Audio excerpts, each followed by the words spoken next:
Rio has not been easy work as many expected for Team USA. It was another close one Sunday night, beating a Tony Parkerless France team by just 3 points, 100-97. Klay Thompson was the leading scorer with 30. Kevin Durant had just 7 points. But here's what KD had to say after the game. Quote, "Obviously, everybody wants us to win by a lot of points, but it's not how it's going to go this time. We've got to be prepared for a grind-out game. We showed the last 3 games we can grind it out." Max, I want to start with you on this one. Yep. Do you have a problem with Durant's comments here? I'm going to be unfair to Kevin Durant right now. Okay. I do. Because, look, I understand to begin with that this is not one of our super teams. Mm-hmm. In 2004, when we didn't win the gold, only 2 of the top 11 American MVP finishers, right, of the top 12 MVP, only 2 of the top 11 who were American were on the team. Didn't have Shaq, didn't have Kobe, didn't have Garnett. We didn't win. In 2012, when we did, all 5 of the top MVP finishers were on the team. We're on the American team. So we crushed everyone. Right now, Durant is the only one of the top 5 MVP finishers on the team.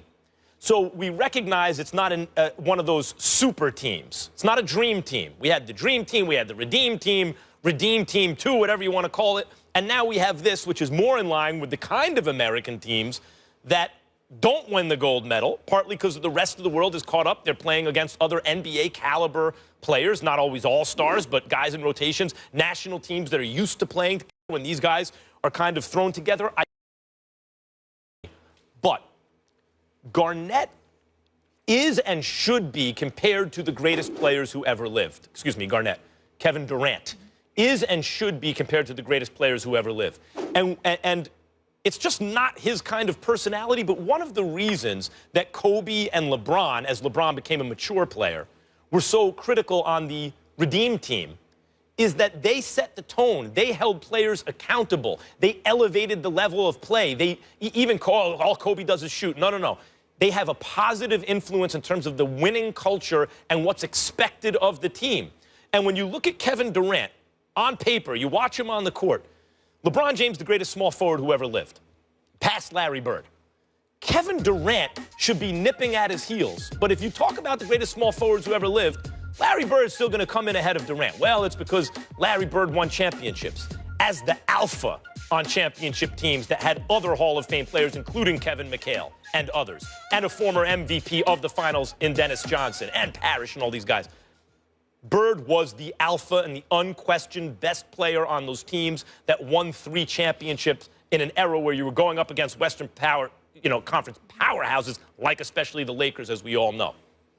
And because of that kind of personality of Bird's, even though when you look at their offense, Bird passed better and rebounded better, more of a kind of like a power forward type, but the way Durant shoots, Durant's size, Durant's ability to get to the... I mean, Durant's ability to play defense in a way that Bird couldn't, because Durant can be an excellent defender when he chooses and is generally underrated. He should be right there. But this little thing in his personality that's really brought to light here, where when, the kind of teams that crush the international opposition, those are the Legends teams. And this is something less than a Legends team. And the best player is Durant, but he really should be in that first category. And it's that kind of beta personality, I think, that's stopping him from being there. Anyone who wants to rip their hair out about that, I get it. It's not fair to hold him or anyone to that standard, but Durant's own abilities and talents and track record so far indicates that that's the group to which he really belongs and yet somehow hasn't yet joined. I think this is a reflection of that. Well, you're wrong on several fronts. Number one, it's totally fair to judge Kevin Durant that way. The way that you judged him, you threw it out the window by saying maybe it's unfair. It's totally fair. He is one of the top 3 players in the world. Your critique and dissection of him is appropriate. It is right on the money. Kevin Durant is one of the top 3 players in the world. Kevin Durant is a superstar. Kevin Durant should be mentioned amongst the all-time greats in terms of his talent. But his lack of production, meaning a championship, combined with his unwillingness to be that alpha dog per se, has inhibited him. There is no way around it. But let me tell you the points that you're missing more than anything else. pointing the finger at Kevin Durant in any other way outside of what his talent and leading the way in that regard should do, I think you're missing the boat. To me, the people most responsible is Team USA. These are superstars that you got to commit to winning a gold medal. Why the hell do you have them in Las Vegas for just a week? And then after just a week, you got these week scrimmages set up. You know, it's got them in Las Vegas for training camp for a week. And then afterwards, you got these week scrimmages set up. Excuse me, whether it's Australia or Serbia or France or whomever, these are grown men who play together. The chemistry, the cohesiveness, the camaraderie, all of that stuff is there. Not to mention patriotism, because we might wear the red, white, and blue, and we might sing it, but everything about our nation as it pertains to professional sports leans and veers towards individual brands being elevated above all else. You don't get that impression with the other teams, you know, globally. And so that's a disadvantage. That's a challenge that America has to overcome as it pertains to basketball and superstar players. 1 week of training camp in Vegas, after they've been chilling for the offseason, Lord knows what they were doing in terms of being lackadaisical, understanding that the 82-game season combined with playoff competition is going to take place, lavishing in wealth and fame and beyond, not to mention commercials and building their brand and doing all of this other stuff in the offseason. And all you've got is 1 week in Vegas for a training camp, and then after that, the weakest stiffs of competition that you could think of in order to prepare them to go up against grown men, even when you recognize the fact that you can no longer use just college players because you're going up against grown men, makes no sense whatsoever. So I think you've missed the boat in terms of pointing out Kevin Durant. I think more of the onus should be placed on the shoulders of Team USA. If Kobe Bryant and LeBron James were on this team, if Kobe still had something left to play and LeBron James, then they could practice for a week and have all those excuses, but they would still make sure the team was ready to go. Now, Team USA hasn't lost. I don't want to get out ahead, but it's 3 consecutive tight games. And while you're right, chemistry is big, and these other national teams play together and know each other better and everything, when you actually look at the talent on the roster, maybe you'll have 2 rotation pieces. Yep. I got you. KD does have the 3rd highest scoring average, only behind MJ and Wilt. But I want to get to another player on that Team USA, Carmelo Anthony. He put up 10 last night. You spoke to him over the weekend.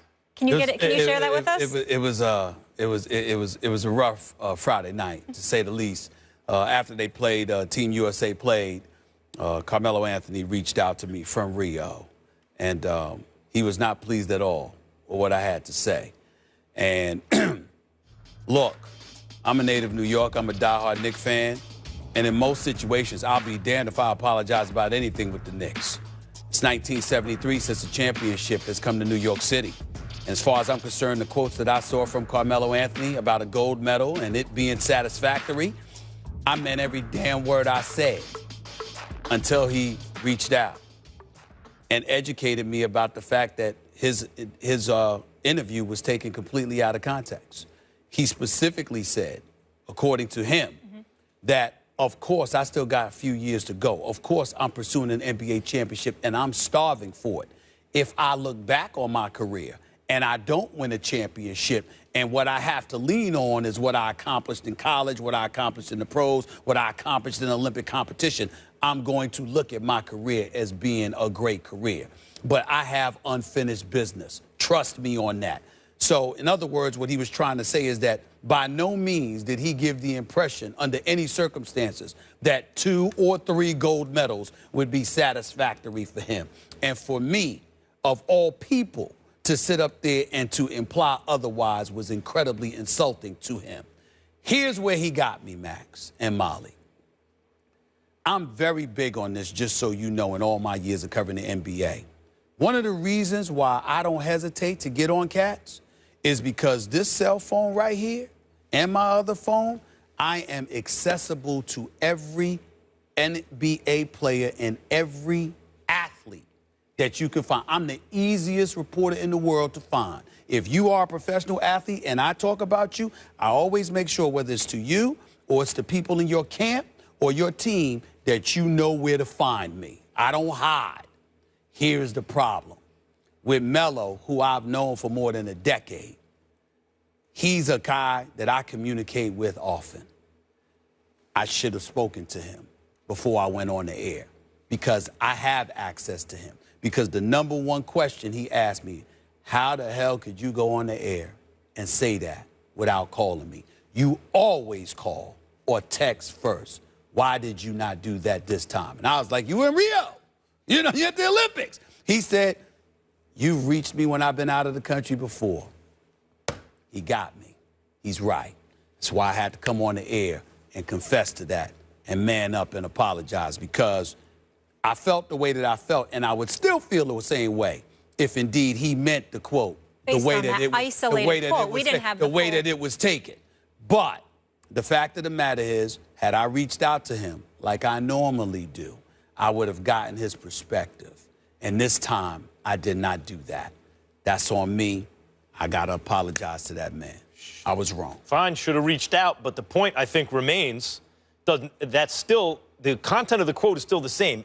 Of course, he wants to win a championship, but if he doesn't, he'd be okay with the 3 gold medals and all that? Could you imagine, if you're an ISO scorer, if that's what you do, you have that kind of mentality, could you imagine Kobe Bryant ever making a claim like that if he was this deep into his career without a championship, that one day he'd be okay with gold medals and stuff? Well, that's what Melo was saying, because I had our researchers look for the articles. I don't see the articles anywhere, anything like that. I saw guys, you know, Melo was saying that's not what he said. He was saying, look, looking back on it, this is how I would feel, but damn it, I'm still going for it because I'm not satisfied. Yeah. That's what he said. I'm saying that's not good enough. Looking back on it, it should kill him. I got 3 gold medals are better than no college championship, no gold medals. The only thing that should be on his mind at that level of play is championship. You know what? I don't disagree with that, but I still should have reached out to him. Yes. All right, we'll move on now. Coming up, Kirk Cousins said the Redskins should be the Spurs of the NFL. Interesting comparison. Are Max and Stephen A. on board with this? That's next.